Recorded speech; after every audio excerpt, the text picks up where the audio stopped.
never work in this city again, thief! Maya, I know you didn't do it. She froze when the mansion doors slammed behind her. The rain was merciless, soaking through her uniform as Mrs. Witmore's voice echoed, "You'll never work in this city again, thief!" Maya's hands trembled as she clutched the envelope that once held her salary, now empty, like her heart. $800,000 gone. And the blame fell squarely on her. From the second-floor balcony, a small voice whispered, "Maya, I know you didn't do it." It was Ethan, the billionaire's son. His eyes, red from crying, followed her into the storm. That night, Maya swore she'd clear her name. But the truth was buried deeper than she imagined, tangled in love, betrayal, and secrets that could destroy the Witmore empire. And as the city lights blurred behind her, she had no idea the same boy who defended her would be the one to expose everything. And that's where her story truly began. Before we dive deeper, if you're listening to this, I want to prove my mom wrong. She said I can't hit 1,000 subscribers, and my friend said I'm wasting my time. So please, subscribe. Well, let's continue. The day the money vanished, everything in the Witmore mansion shifted. The laughter that once filled the marble halls turned into whispers and suspicion. Maya Lopez, the maid who had served the family faithfully for 3 years, found herself at the center of a storm she never saw coming.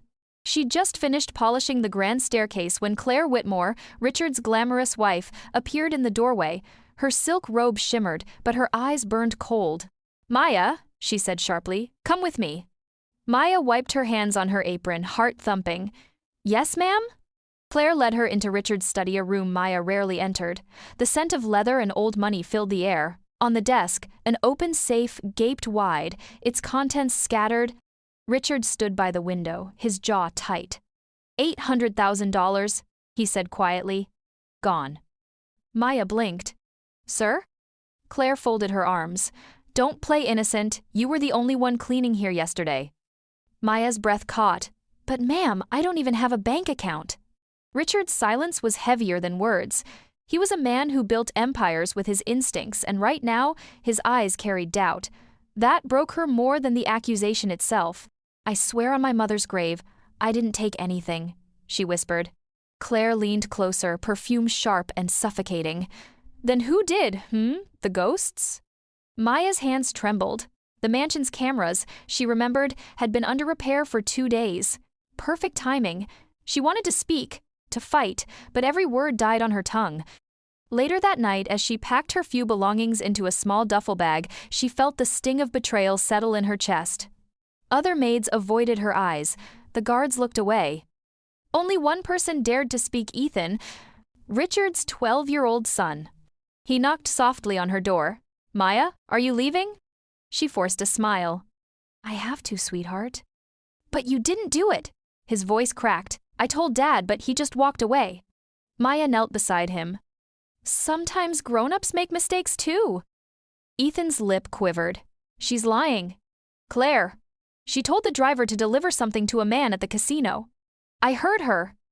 Maya's heart skipped. "What did you say?" But the door swung open. Claire's shadow filled the frame. "Ethan," she said sweetly, "time for bed." Her smile didn't reach her eyes. As Claire pulled the boy away, Maya saw the fear flicker in his face. Something inside her whispered that he was telling the truth, but who would believe a child over a billionaire's wife? The next morning, Maya was gone. Her name was dragged through gossip blogs and house staff networks. No family would hire a thieving maid. Landlords refused her. Even her old friends stopped answering calls. She moved into a tiny apartment downtown, surviving on leftover food from a diner job. Every night, she stared at her reflection, wondering how fast trust could vanish in a world ruled by money and power. Meanwhile, at the mansion, Claire's world sparkled on the surface, but cracks were forming beneath. She spent long hours in the study, whispering on her phone. Richard noticed her sudden nervousness, the late-night calls, the secretive smiles, but he brushed it off as business stress. Ethan, however, watched everything. The boy had always been quiet, but now silence became his weapon. He saw Claire slip envelopes into her handbag. He saw Daniel Hayes, his father's business partner, visiting the house when Richard was away. Daniel always greeted him with fake warmth, calling him little man. But one evening, Ethan caught them arguing in hushed voices about transfers and the girl taking the fall. He hid behind the curtains, holding his breath. "You said she wouldn't question it," Daniel hissed. "She won't," Claire snapped. "She's desperate, not stupid, the perfect scapegoat." Ethan's small fists clenched. The truth was right there, crawling in his ears like poison, but who would listen to him? He was just a child who missed his real mother, now trapped in a mansion of lies. One evening, Richard tried to make peace at dinner. "Let's move on," he said, cutting his steak. "The police found nothing. It's over." Claire smiled sweetly. "Yes, dear. Let's focus on the future." But Ethan stared at her. "Maya's future is ruined because of you," he muttered. Claire's fork froze midair. "Excuse me?" Richard frowned. "Ethan, that's enough." The boy pushed back his chair. "No, it's not enough. You let her go without proof." Claire rose slowly. "Ethan, apologize. Now." He glared at her, tears brimming. "I won't, because you're lying." The room went silent. Richard's jaw tightened. "Ethan, go to your room." The boy stomped off, but as he climbed the stairs, he whispered to himself, "I'll prove it." Days turned into weeks. Claire grew bolder, thinking her secret safe. But one rainy afternoon, while searching for his lost tablet in her closet, Ethan stumbled upon an envelope hidden behind designer shoes. Inside, casino receipts, transfer slips, and a flash drive labeled Daniel. His hands shook. He didn't understand all of it, but one thing was clear: Maya wasn't the thief. He took the flash drive and hid it in his toy chest. That night, as thunder rolled across the city, he sat by his window, staring into the dark. Somewhere out there, Maya was alone, struggling to survive. He made a decision that would change everything. Tomorrow, he would run away to find her, to tell her the truth, and to bring back the light that his home had lost. The storm outside howled louder, as if warning him. But he didn't care. He was his father's son. Brave, stubborn, and ready to risk it all for justice. And far away, in her tiny apartment, Maya whispered a prayer, unaware that a child's courage was about to rewrite her fate. The morning Ethan vanished, the mansion erupted in chaos. Claire's shrill voice echoed through the halls, her silk robe fluttering as she barked orders at the staff. "Check the garden! The gate! Everywhere!" she screamed. Richard Witmore, still in his robe, stood frozen at the foot of the grand staircase, his face pale. "He's 12, Claire. How could you not notice he was gone?" Claire's eyes flashed. "Don't you dare blame me, Richard. He's your son, not mine." The words hung in the air like broken glass.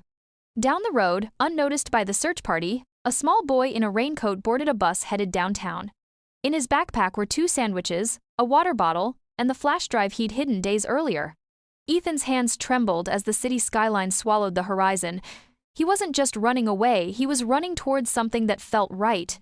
He'd memorized Maya's address from the old staff contact list.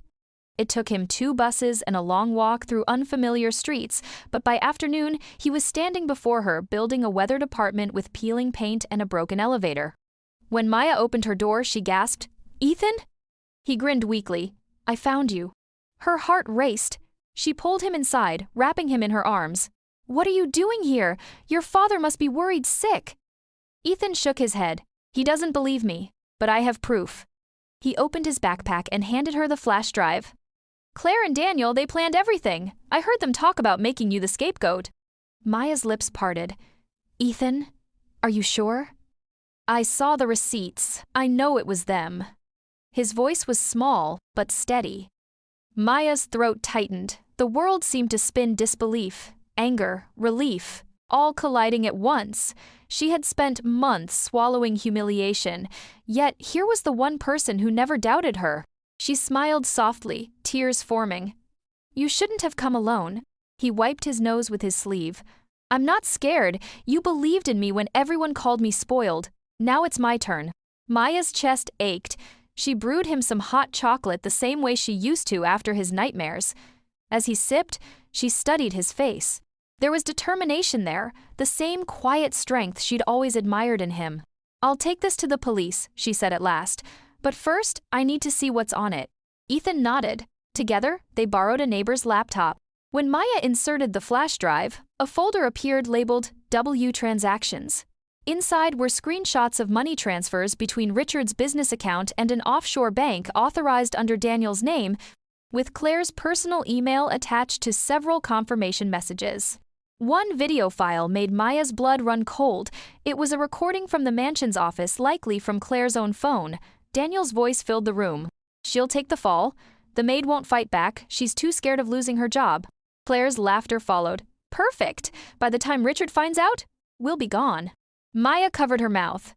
Ethan's eyes widened. "That's her," he whispered. "That's Claire." Maya closed the laptop, breathing hard. "We have to show your father." But Ethan hesitated. "He won't listen to me. He thinks I'm just acting out because of Mom." Maya crouched in front of him. "Then we'll make him listen. The truth has a way of shining, even in the darkest house." By nightfall, word of Ethan's disappearance hit the news. Reporters camped outside the Witmore gates. Richard's PR team spun frantic statements about a family misunderstanding. Behind closed doors, Richard was unraveling. Claire pretended to cry. "What if he was kidnapped, Richard? What if someone—" "Stop pretending!" he barked, slamming his fist on the table. "You never cared about him." Claire recoiled, but she quickly masked her anger. "If you're implying something, say it." He stepped closer. "You've been hiding things from me. Late-night calls, missing funds. If anything happens to my son—" Her phone buzzed. She snatched it up, heart racing. But it wasn't Daniel this time, it was a police alert. "Missing child located. Ethan Witmore, found safe with former employee Maya Lopez." Claire's face drained of color. Richard grabbed his keys. "You're staying here. I'm going to get my boy." She tried to stop him. "Richard, wait." But he was already gone. When he arrived at Maya's apartment, the sight before him stopped him cold. His son sat curled on the couch, asleep under a blanket, while Maya sat nearby, exhausted yet protective. For a long moment, he couldn't speak. Maya stood. "Mr. Witmore." He held up a hand. "Don't. I owe you an apology." Her eyes softened, but she said nothing. He looked at Ethan, brushing a hand over his son's hair. "He told me everything," Richard murmured. "I didn't want to believe him. Or maybe I couldn't. But seeing him here, I know I failed both of you." Maya hesitated, then handed him the flash drive. "It's all here, sir. Proof of what Claire and Daniel did." He stared at it as if it were fire. "If this is true—" "It is," Maya said simply. "And your son risked everything to bring it to you." Richard's throat tightened. He has his mother's courage. That night, back at the mansion, Claire was pacing the floor when Richard returned. She forced a smile. "You found him! Oh, thank God!" Richard dropped the flash drive on the table. "Spare me the act." Her face faltered. "What's that supposed to mean?" "You and Daniel, the stolen money, the fake accusation. It's over, Claire." For the first time, panic shattered her composure. "You have no proof." He hit play on his tablet. Her own laughter filled the room. Claire's legs gave way. "Richard, please." He stepped back, disgusted. "You ruined an innocent woman's life to cover your greed. Pack your things. The police are on their way." As officers arrived minutes later, Ethan watched from the staircase, clutching Maya's hand. His eyes were wet but bright, the kind of light that comes after too much darkness. And in that moment, the boy who believed became the reason truth finally came home. The morning after Claire's arrest, the Witmore mansion felt different, quieter, almost human again. The scent of tension that had once clung to its marble floors was replaced by something unfamiliar. Peace. Reporters swarmed outside the gates, their cameras flashing as police cars drove off, carrying Claire Witmore, once the jewel of high society, now a woman undone by her own deceit. Inside, Richard sat in his study with Ethan and Maya. The curtains were open for the first time in months, sunlight spilling across the mahogany desk. He looked at Maya, his voice low. "The police confirmed everything. Daniel tried to flee this morning. They caught him at the airport." Maya exhaled softly, relief and disbelief mingling. "So, it's really over?" Richard nodded. "It's over, and I'm so sorry for not believing you. I let money blind me to character." She shook her head gently. "You were hurt, sir. Betrayal makes us see enemies where there are none." Ethan smiled, sitting between them. "I told you she didn't do it." Richard reached over, placing a hand on his son's shoulder. You were right, champ. You saw what I didn't. His voice broke slightly. Your mother would be proud. The boy's eyes filled with tears. He hugged his father tightly, and for the first time in years, Richard hugged back, not as a billionaire, not as a man desperate to fix his public image, but simply as a father trying to make things right. Later that day, the mansion buzzed with cleanup maids scrubbing, workers removing Claire's portraits, and staff whispering about how the mighty had fallen. Maya stood by the window overlooking the garden, where Ethan was chasing butterflies. The boy's laughter carried through the air like a song she'd missed. Richard walked in quietly, 2 cups of coffee in hand. You always preferred it black, right? Maya turned, startled. You remembered. He smiled faintly. I remember everything I ignored. They stood in silence for a moment, sipping coffee as the afternoon light spilled golden across the room. I don't expect you to come back, he said softly. After what you've been through, you deserve better. But Ethan, he hasn't stopped talking about you. He said the house doesn't feel alive without you in it. Maya looked out the window again. It's not easy to forget where your heart felt safe, she said quietly. Richard nodded. Then let me make it safe again. The sincerity in his tone disarmed her. The man before her wasn't the cold billionaire she once served. He was someone humbled by truth, reshaped by his son's courage. She smiled gently. I'll think about it. 2 weeks later, newspapers carried the headline, Billionaire's wife and business partner arrested in $800,000 fraud scheme, former maid cleared of all charges. For the first time since the scandal, Maya walked freely through the city. Neighbors who once avoided her now smiled. The owner of the diner where she'd worked hugged her tightly. Told you, girl, the woman said. Truth always finds daylight. That afternoon, a sleek black car stopped in front of her building. Ethan jumped out, grinning ear to ear. Maya, come see! She followed him to the mansion, her heart thudding. The air smelled of jasmine and wet grass, the scent of new beginnings. When she stepped inside, the halls were bright again, filled with laughter and light. Richard stood at the end of the corridor, watching her with quiet gratitude. I thought maybe we could start over, he said. Not as boss and employee, but as family. Maya blinked. Family? He smiled. You already are. Ethan said you're the only person who ever made this house feel like home. Tears welled in her eyes as Ethan ran up, holding a small pot of sunflower seeds. Dad said we could plant them together, you and me. You always said sunflowers follow the sun, right? She knelt beside him, her voice trembling with warmth. Yes, sweetheart. No matter how dark it gets, they always find the light. Richard joined them in the garden, his sleeves rolled up, his laughter unguarded. Together, they planted the seeds 3 small mounds of soil that carried more meaning than any wealth could buy. As Maya's hands pressed the earth, she whispered, This feels right. Ethan looked up. Because it's ours now. Days passed, and the first green sprouts appeared, tiny but determined. The once cold mansion transformed into a home filled with morning giggles and evening stories. Maya started helping Ethan with his schoolwork, while Richard learned to slow down to cook breakfast, to ask about his son's day, to listen. One evening, as they sat on the porch watching the sunflowers sway in the golden light, Richard turned to Maya. You know, I've made a lot of money in my life, he said, smiling faintly, but none of it ever bought me peace until now. She looked at him softly. Peace doesn't come from money. It comes from making things right. He nodded. Then I guess we both found it. As the sun dipped below the horizon, Ethan leaned against them, his voice sleepy. We did it, didn't we? We made it all better. Maya brushed his hair gently. Yes, we did. The camera of fate pulled back the mansion, glowing in twilight, laughter echoing through open windows, and sunflowers standing tall, facing the fading sun. The thief had never been the maid. The real crime was blindness, and love had cured it. The billionaire, his son, and the woman he once doubted had found what money could never buy: truth, forgiveness, and family. Sometimes, life buries us beneath lies, and truth feels too far to reach. But as Maya's story shows, no darkness can silence honesty forever. Trust, courage, and love have a way of blooming even in the coldest soil.